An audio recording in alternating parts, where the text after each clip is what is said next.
You have been hearing a lot from Commvault this morning, and I think it's important for you to hear from those outside of our company.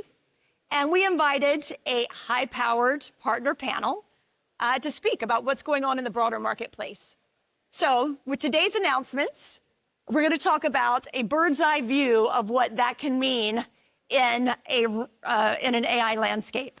So with that said, I want to introduce Patrick Osborne, Senior Vice President and General Manager of Cloud Data Infrastructure at HPE Storage, Chris Lovejoy, Global Security and Resilience Practice Leader at Kyndryl, Sean Henry, Executive Advisor to the CEO and former CISO at CrowdStrike, and Sanjay Mirchandani, President and CEO of Commvault. Coming out.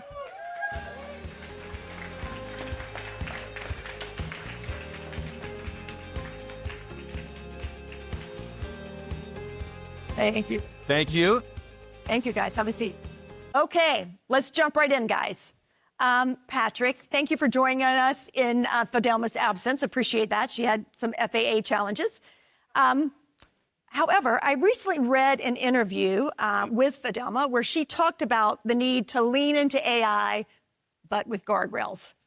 Will you talk to us about some of the guardrails for enterprises that they should be striving for AI resilience today?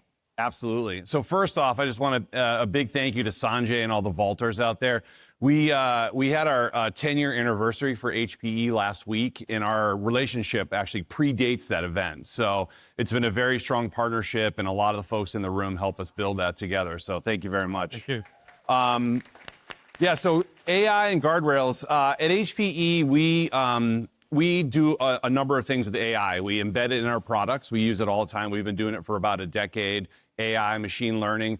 We also help customers build some of the largest supercomputers in the world that use AI and GPU acceleration.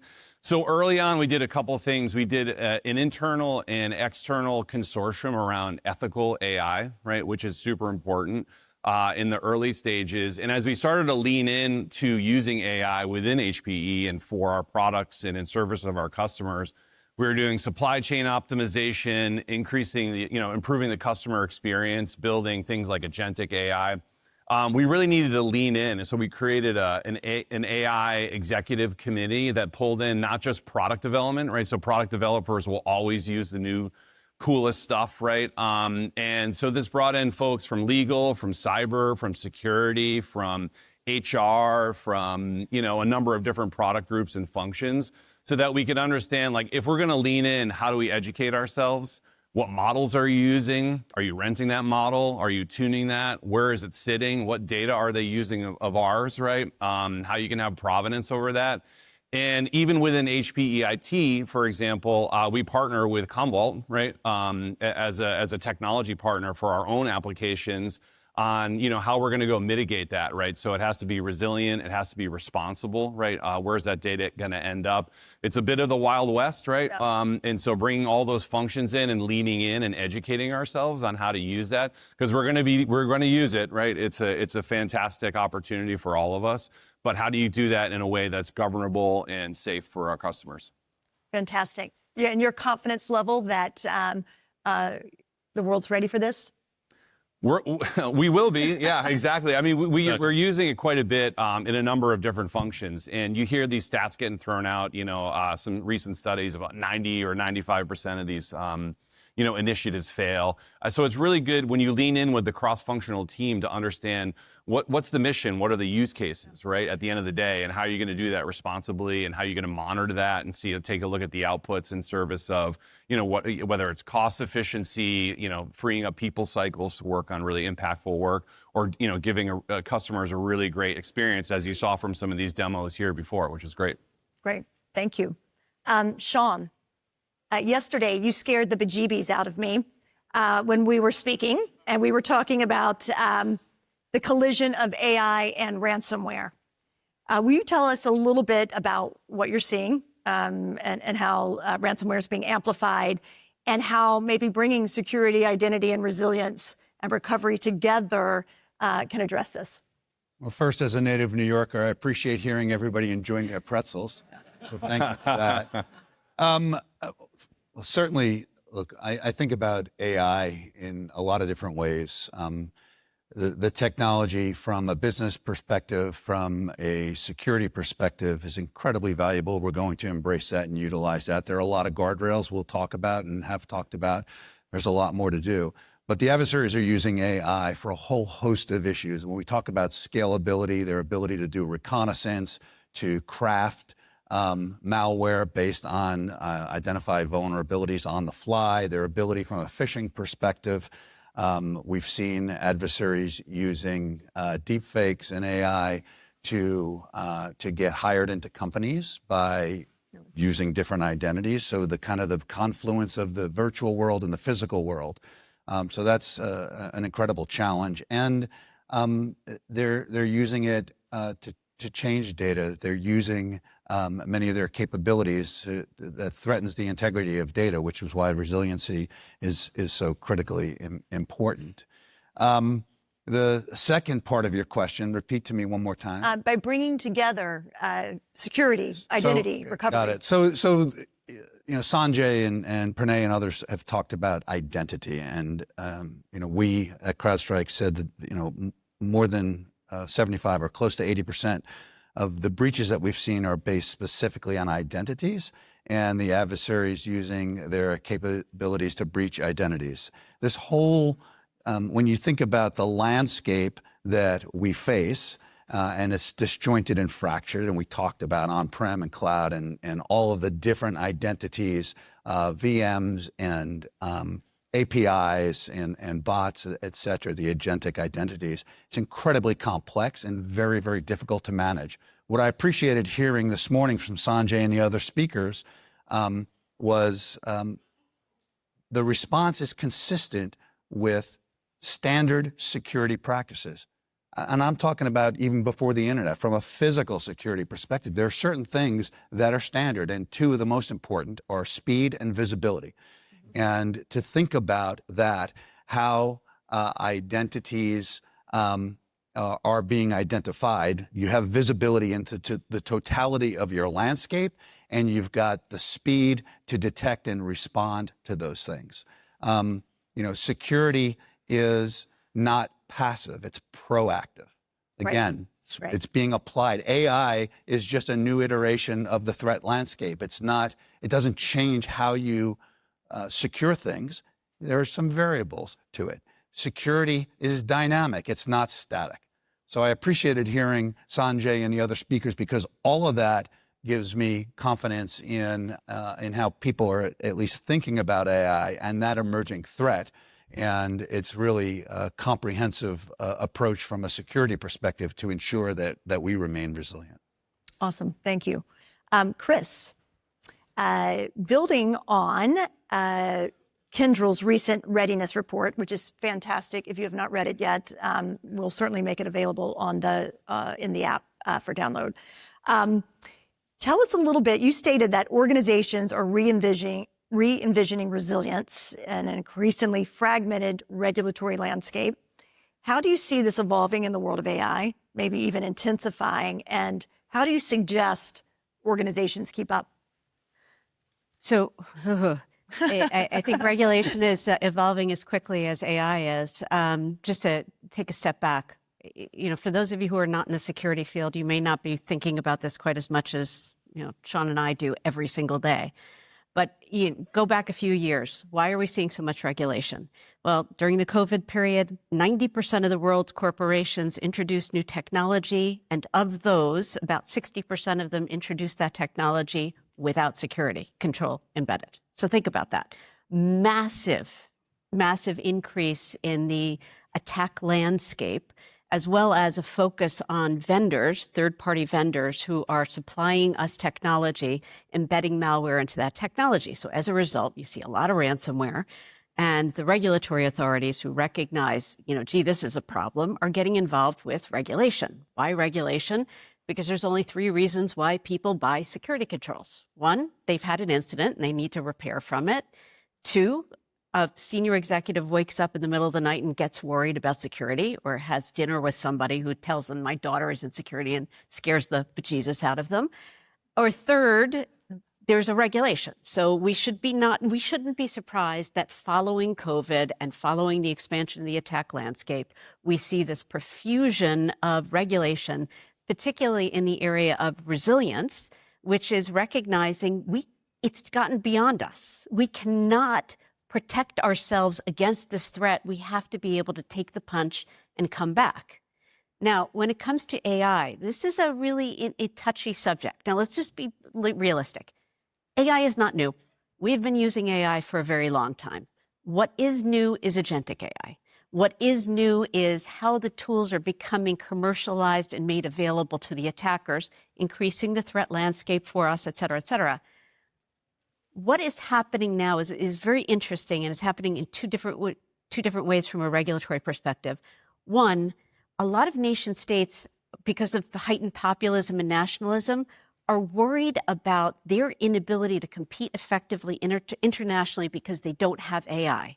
So what they're doing, nation states are investing in AI technology industries within their nation states using open source technology that has not been adequately tested, and they are building industries and critical infrastructure using these technologies because they feel that they have to compete. What they're also doing is they're creating digital sovereignty and data sovereignty rules in and around these nation states so that they can protect the data of their citizens, as well as protect that nascent industry that's being created. Now, what's happening from an AI perspective, which is really interesting and impacts the resilience question, is you're now seeing a balkanization of data and systems. And anybody who's in the security field knows the more you have to spend to protect those systems, the more complexity there is, the harder it becomes for you to actually manage this infrastructure. That's why, honestly, Sanjay, I want to say thank you to Commvault for having released what you did today. That makes my life easier. Because we are seeing this is data repatriation at a massive scale. Most nation states, most industries today are asking us questions. Can you build us a data center? Can you build us a sovereign cloud? Can you run these systems here, not there? And, systems that you're building, I think are going to help us all.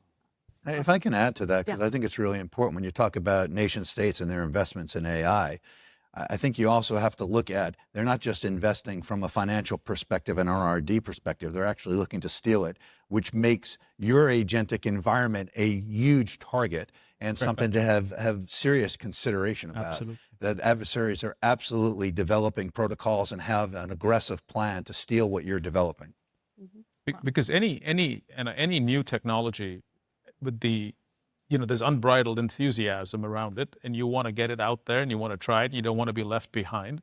And, I think and in the past, security could catch up, right? Brené's slide where AI adoption in 1 year has outpaced anything in the history of mankind. It has to be while you're deploying it. It can't anymore be after you've deployed it. And while tools and technologies and processes are still, like the dust is still settling on them, we have to get ahead on the methodology, how you keep the stuff safe before it becomes a problem, which is what I was hoping to convey earlier today.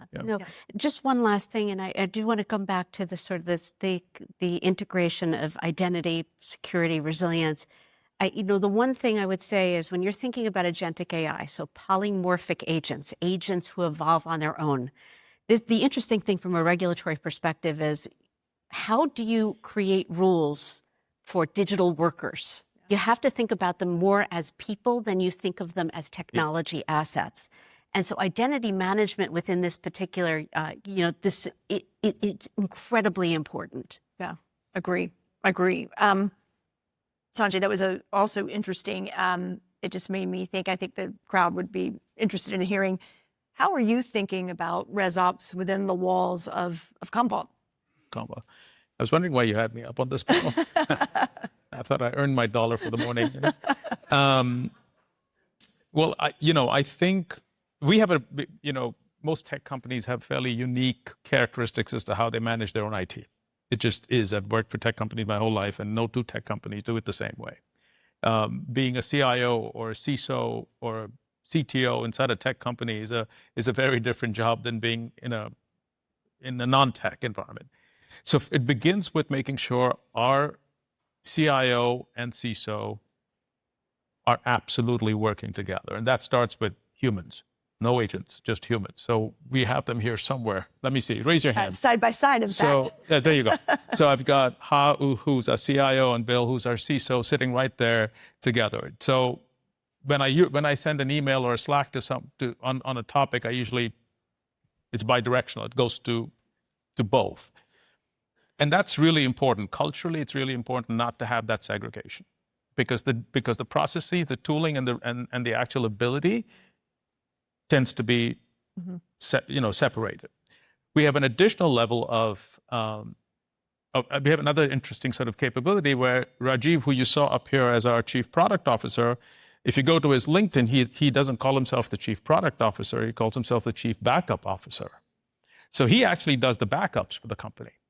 So now I got a trifecta of people. I've got these two, and I've got Rajiv, and they have to work together. So ResOps is exactly that: security, identity, and recovery, and making it all come together. Now, we're in the early days of ResOps as I described it this morning, but if I take all the disciplines we've built in cyber resilience, they carry right into this. And now we're looking at AI. Now, Ha's on point to build our internal AI capabilities, and Pranay and Rajiv do all our product-based capabilities, but they work together, and we have a Chief Trust Officer who's on point to make sure that what we're doing, to your point, is responsible, and we're doing it the right way. So it's work in progress. Now, tooling, our product platform allows us to talk to Bill SIM technology on this side, or CrowdStrike that we use, or Microsoft Defender that we use in other places. So that technology has to talk to our platform for us to have the full circle of intelligence. So, we try to be customer zero within our environment. And we're committing as part of this launch, actually, to start publishing more of how we do things, what mistakes we make, so that you don't make the same. Okay, so we're going to share that with you. Awesome. And we actually do, shameless plug from the CMO, we actually do share that on our Readyverse.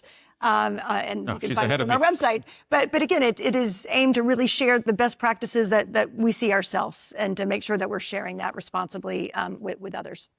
Okay, Patrick, how will a unifying ResOps approach help HPE AI-bound customers, both on-prem and in GreenLake environments?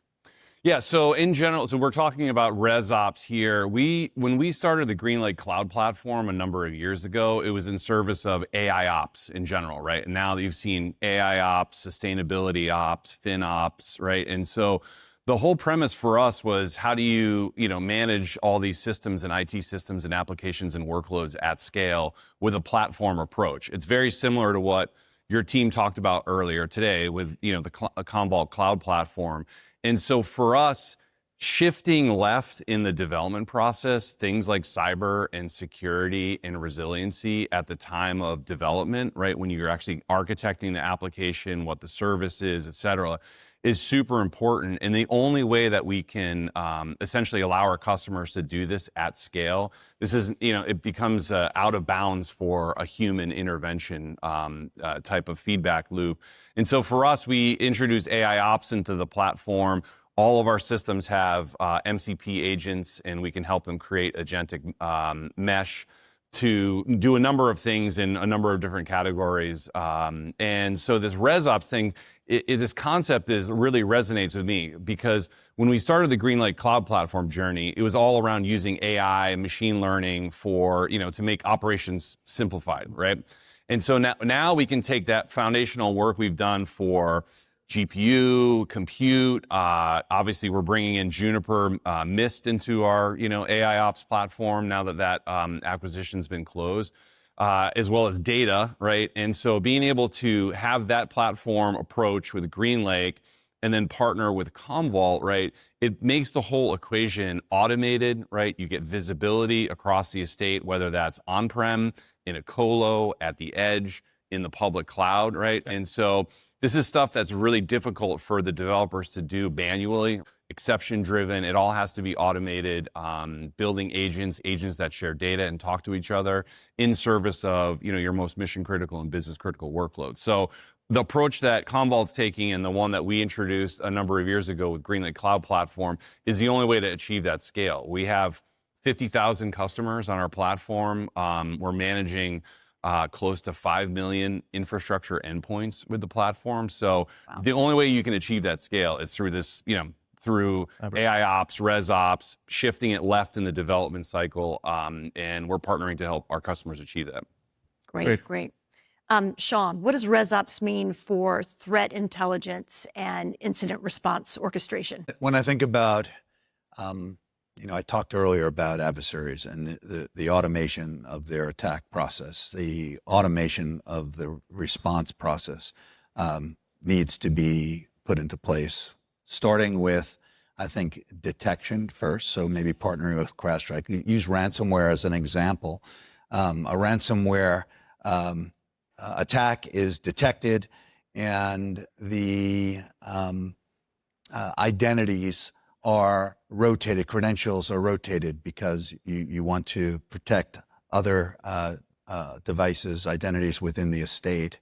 The recovery process and ensuring the validity of the data before it is reinstated is automated.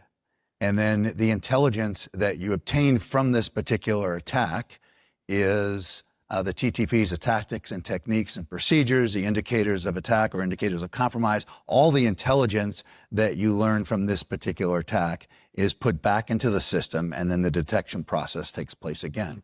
So it's automated and it's continuous, and it is dynamic. And it's so important, I think, to recognize, people, I used to use this example years ago, but I think it's still valid. You can't build a 10-foot wall because the adversary comes in with a 15-foot ladder, right? So it's this concept of this constantly dynamic. Things are changing as new attack patterns are identified. We talked today about agentic AI, and then we talk about what quantum looks like and what's the next attack vector after that. It's going to continue to evolve. We need to continue to evolve. So that intelligence process has to lead to better detection and the ability to have automated recovery resilience. That process has to be automated because in today's state, with where we are and what the adversaries are doing, if it's not automated, if you don't start to remove humans are still a part of this, of course, an important part, then you're going to fall way behind. Yeah. The learning piece is super important. Like if you have one customer that is seeing, either an attack vector or some anomaly, right? Learning from that one customer can benefit your entire community, It's right? almost like the power of the crowd. Yeah. Crowdsourcing. And striking. It's slow to get the joke there. Try it. Chris, I'm going to have you bring us home with some practical advice for CISOs, CIOs in here in the room today. You have often said that to be successful in this new world, security and resilience have to be built in by design and by policy. So what advice would you give to our practitioners here today? So just harping, I want to say something that Sanjay said, which was, about again, coming back to the kind of the combination of things. Honestly, I think that the fact that we've got security, resilience, and identity is very unfortunate. Those aren't three different markets. It's becoming one market. And I've always defined cyber resilience as the ability to anticipate, protect against, withstand, and then recover from any and all cyber-related events, including but not limited to cybersecurity. Now, that's important because when you are looking and anticipating cyber threats, those aren't just threats that from a security individual with the 15-foot ladder. It's from our employees doing something stupid. It's from a network fiber cut. It's from, you name it, something bad can happen. Mm-hmm. And so building, security and, resilience by design is nothing more than just anticipating, using threat intelligence to understand what can possibly happen. Now, I can invest this much here to protect against it, but guess what? The attackers have a 15-foot ladder. So we're going to have to invest in making sure that we can recover, because it is inevitable that something is going to happen. So security and resilience by design is not about protecting the organization from all threats. It's about enabling the organization to balance its investments between protection as well as the recovery such that it can meet its business objectives. Here's the however, and I won't talk too much about it, but on the agentic AI side, got to think about this differently, because again, in a polymorphic world, developing security and resilience has to include a redefinition of what we're thinking about vis-a-vis policy and monitoring of policy. Because again, like monitoring your employees, you've got to establish a policy that has bounds so that as the agents begin to evolve on their own, you have policy enforcement mechanisms that keep them in their box. That is something that we're all working on today, but it's something for you to be thinking about. And the only thing I'd add to that is I think we haven't seen yet the scale at which this stuff can change. Oh, yeah. That's, in this era, scale's a whole new, when we went about building our new Active Directory capabilities, it was amazing how much data is just created, not all bad data, good data, but it's just the change factors. We're a mid-sized company. We ran it on ourselves. It was like tens of thousands of events a minute. Yeah. And then to be able to correlate that with all the other threat intelligence that Pranay showed us, is not for the faint-hearted. And so you've got to build systems that scale to that capability, whatever they may be.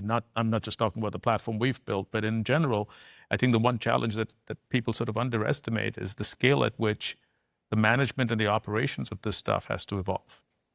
Because using the approaches and the tooling, to your point, of the past you'll have a lot of natural roadblocks, that won't work. So I think that's something we learned quickly in the process of how we restructured our thinking on the platform.